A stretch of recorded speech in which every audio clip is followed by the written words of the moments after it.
Just because we like to have some fun, we're going to put a big old buckshot in this tiny little 12 gauge. Ready?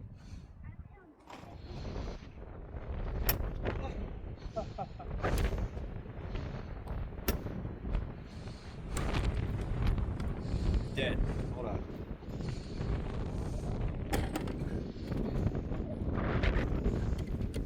Round two. Try again.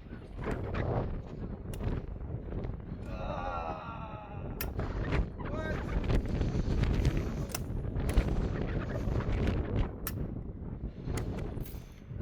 There's something wrong with the bullets, dude.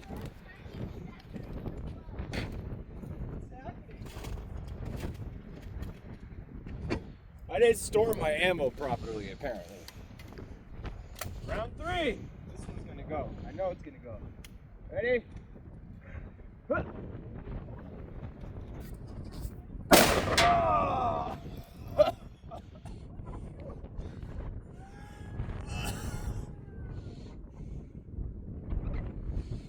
Oh, it knocks the wind out of my chest every time.